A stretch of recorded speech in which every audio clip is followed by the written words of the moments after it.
Les dictées en ligne et à la télévision font un tabac auprès des petits et grands depuis le début du confinement.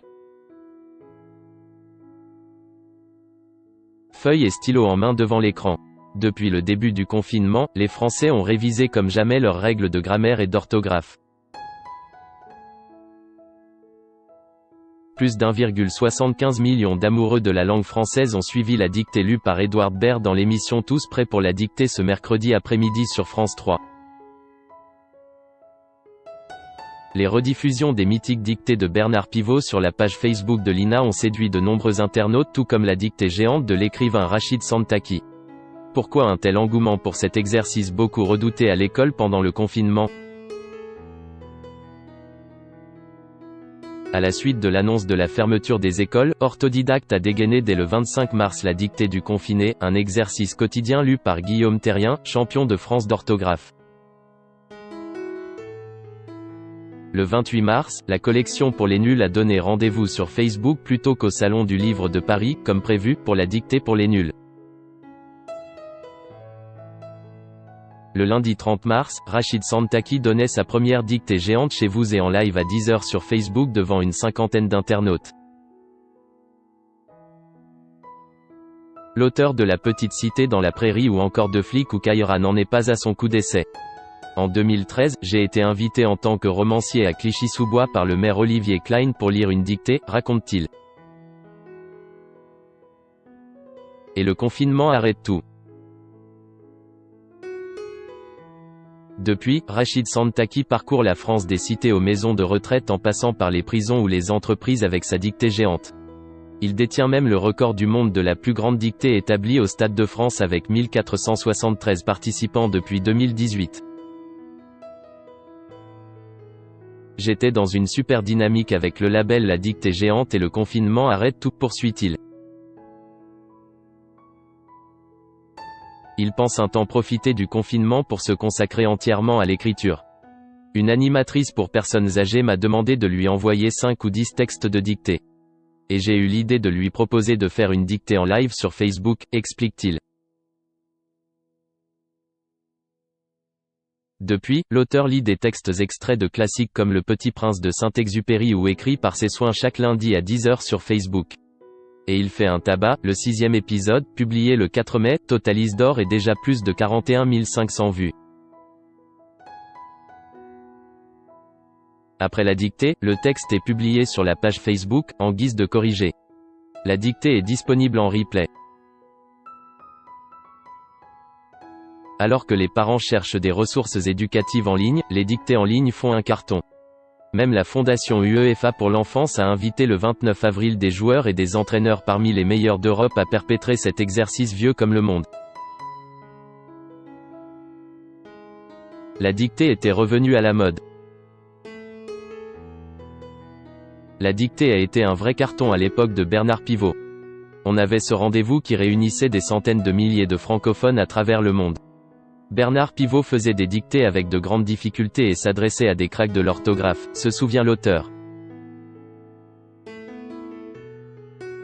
Si la dictée s'éloigne des projecteurs en 2005 avec l'arrêt des Dicodores, les férus d'orthographe se retrouvent autour de concours organisés chaque année en France par les mairies, les associations, les Rotary Club ou encore les maisons de retraite. Cette vague durant le confinement est due au fait que la dictée était revenue à la mode depuis quelques années, observe le romancier. Durant le confinement, les habitués ont été rejoints par des débutants. La 5e édition de la Grande Dictée de Breck-Morbihan a eu lieu, confinement oblige, en ligne. Alors que la dictée 2019 avait attiré quelques 120 personnes, la version en ligne totalise ainsi 2720 vues. La dictée permet de parler des gens qui se mobilisent. La dictée est aussi devenue solidaire.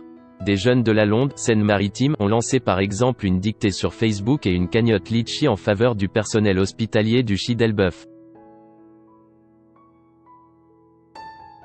De son côté, Rachid Santaki écrit des dictées sur mesure sur le thème de la protection de l'enfance en partenariat avec International Children Care Film Festival et l'ONG Innocence en danger, le réseau contre la précarité alimentaire VRAC ou encore l'écran pop. La dictée permet de parler des gens qui se mobilisent, des solidarités. La dictée raconte notre société, commente-t-il. L'outil dictée, il est stylé. Fini les dictées qui riment avec sanction, mauvaise note, le prof qui tape sur les doigts et le mot faute. À l'ère du digital, la dictée a été dépoussiérée. L'exercice est devenu ludique, et parfois même coquine. L'outil dictée, il est stylé, insiste l'expert. Les gens kiffent d'être challengés, poursuit-il. Alors que la lecture un peu rapide de la dictée par Edward Baird sur France 3 a suscité de vives critiques sur les réseaux sociaux, Rachid Santaki rappelle les bonnes pratiques en la matière. Ce qui marche, c'est d'être bienveillant et humain vis-à-vis des gens, c'est hyper important. Il faut aussi lire lentement afin de ne laisser personne sur le carreau. La dictée a un côté rassurant. Activités instructives et exercices collectifs convivial, la dictée s'est invitée dans de très nombreux foyers pendant le confinement. La dictée permet de réunir des gens, de vaincre l'isolement de certaines personnes. Certaines familles se font même des battles de dictée à distance, constate le romancier.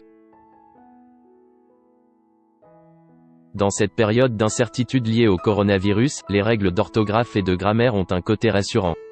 La dictée rappelle l'école primaire, le temps de l'insouciance. La dictée a un côté rassurant et nostalgique, analyse Rachid Santaki.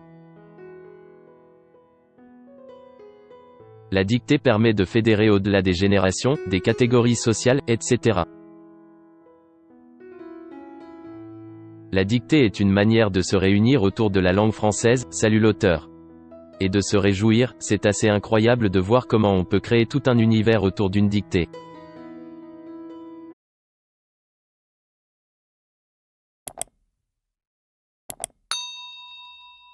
Chào các bạn, tôi là biên tập viên Hoàng Biên đến từ kênh tin tức 24 giờ. Hôm nay chúng tôi hân hạnh đưa đến cho các bạn những tin tức mới nhất được cập nhật luôn liên tục và cho các bạn những tin tức nóng hổi, tin tức thời sự trong nước và quốc tế. Rất mong quý vị quan tâm và ủng hộ cho kênh của chúng tôi để phát triển ngày một hơn. Và các bạn đừng quên like, share và support cho kênh của chúng tôi ngày càng phát triển. Xin chào tạm biệt và hẹn các bạn vào những bản tin tiếp theo.